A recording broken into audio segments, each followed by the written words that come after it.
Ito na ho yung biogas setup natin sa Gapan, ano? Okay, Winnie, halika.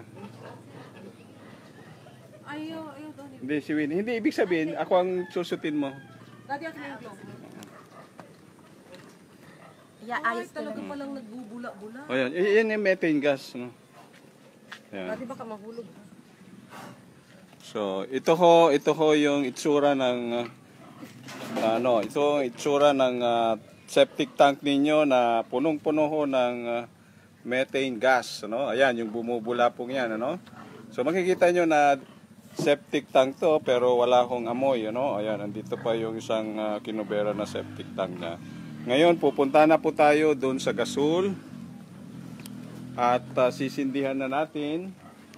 So makikita nyo na naglalakad ako papunta doon sa stove, ano?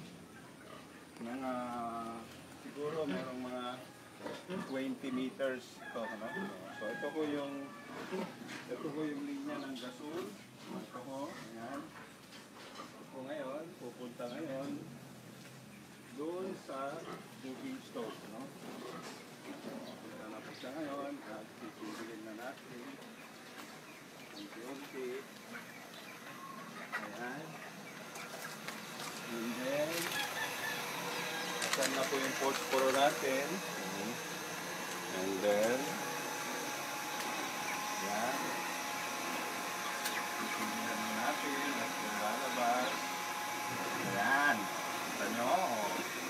Usually, umaabot po ito ng ilang oras. Average ninyo na kung tuloy-tuloy, umaabot po ito ng 40 minutes hanggang 2 oras. No? Meron pang reserva po yan. No? So, ito po yung plastic drum biogas setup na 4 na drums sa Gapan, Nueva Ecija. Maraming salamat po. Kaya magpa-install na kayo ng inyong plastic drum biogas setup para meron na kayong lifetime na libre na gasol, lalo na ngayon na ang mahal-mahal na po ngayon ang gasol. Maraming salamat po. Ayos.